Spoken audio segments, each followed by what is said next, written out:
What's up guys, Broken Notes here with some more Kingsray, and in this video I'll be predicting what is Vespa going to nerf and buff in the near future. First off, I want to say shout outs to Aaron Arthur Tungle. Thank you so much for sending me that video in the beginning. I thought the video was hilarious. I couldn't stop crying. Thank you so much. So now let's resume what I will predict that's going to be buffed and nerfed in the near future. So let's start off with who's going to get buffed in my opinion. So I think Reina and Mitra is definitely strong candidates on who is going to get buffed. And also who I would like to see to get buffed is Daimyo. I'm sure people remember like back in the days, like I'm sure the OGs remember when Pavel was a hero that couldn't be found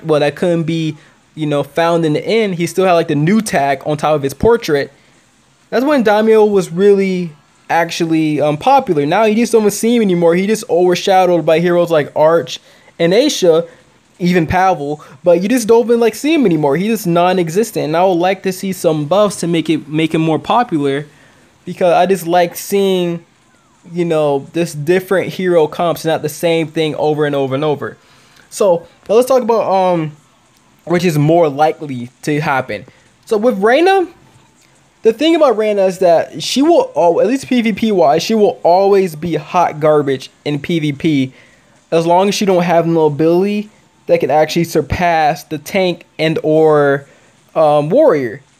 Because Fluss, he can teleport to the back line, so can Epis, and Tanya, she can teleport behind the hero with the lowest physical defense.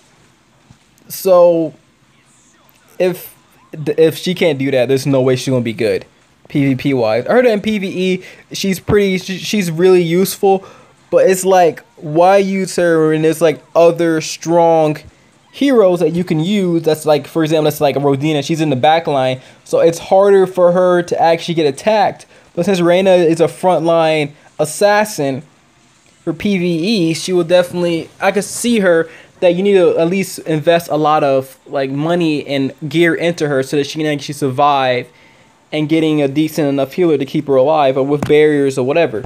So now with Mitra, the thing about him is that on paper I thought he was going to be a beast, because he's pretty much the physical attack version of Aisha. Aisha, she's a monster, she's really strong, but I think that she's in a good spot. She don't need to get nerfed or buffed, and she just need to chill pretty much. She just really strong. She's really strong, but you can definitely at least stop her with her attacks, basically like her beam attack, because the longer it's active, the more damage it does. So if you have a hero like Nala, you know, there's like a 50% chance or something close to that sort that you can actually knock her down while she's doing it. As long as there's 4 heroes up, there's like about a 50% chance, pretty much, maybe even lower, to actually hit her. Now with Mitra, he just needs a rework. I don't know what they can do, because his damage is like really low for a hero that doesn't have any CC. I know some people, they still kind of make him work, but like overall I still think he needs a buff. He's really underwhelming, and Vespa, they really should do something about that. So now let's talk about the nerfs. So it's pretty well known that Arch and Tanya is really strong, and they're really dominant in this meta. So first off, you can just look at Challenger. If you look at like the Challenger, like the 5 pages of Challenger, like literally over like 95% of team comps have either Tanya or Arch, or a combination, which is insane. Now if you look at Masters, at least that's like page 1 and 2. That's where you will see like over like 80%, or around 80% Arch or Tanya. But like seeing them only in Challenger is actually really interesting. It's not a mixing pot in Challenger. There's not like multiple heroes. It's just, yeah, this front line, this healer, but you will always see Arch and Tanya, guaranteed. You will always see that in Challenger, which is actually really insane. I'm sure some people that have like their own comps. I remember I saw this one comp that this dude had in Asia, where it was his main damage, where his main damage dealer was actually Jane, and he was like ranked 13 in Challenger. So yeah, there is some other comps that it's possible to see in Challenger, but over like 90% or a really high percentage that's over 60%, you will see like Tanya or Arch, because they're just that strong.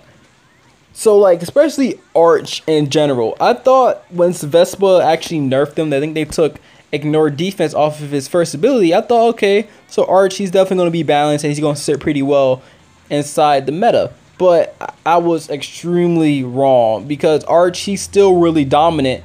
And I didn't realize that on his passive, he can actually proc and ignore defense ability. He can actually proc ignore defense, and he can also stun with a Fray shield on top of that on his allies.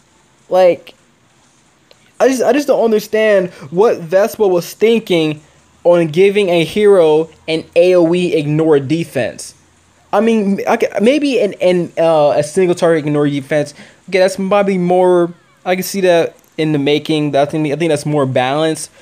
But like a AoE ignore defense, like in the video I showed in the beginning, even though that was more for comedic purposes, that video is not there to prove that Arch is OP. But you can see that Arch, he pretty much 1v4 the whole enemy team, pretty much, which is insane. So definitely Arch, he definitely needs to settle down. They need to do something about him. He's extremely strong.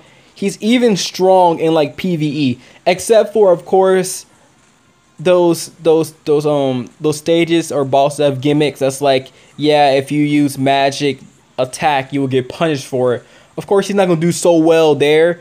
I think one of the if I'm saying the boss correctly, Malduck in raid boss or guild raid, if you use any magic defense, or if you use any magic attacks on him, he will actually silence you. Anytime he receives magic attacks on him, you will get perma-silence. So if you keep hitting that, you will get perma-silence unless he's stunned. But like, he actually hits over 1.7 million in any scenario. He can hit over 1.7 million, which is actually really insane. Of course, that's not dealing with the gimmicky bosses or stages that punish you for magic defense. But overall, like, even for 70 plus guild raid, he's he's like a must-have in order to clear it. Now, I don't know if that's not broken. I don't know what is, but like this the combination of all those details that I gave you. Arch, if he's not nerfed, even I won't do it.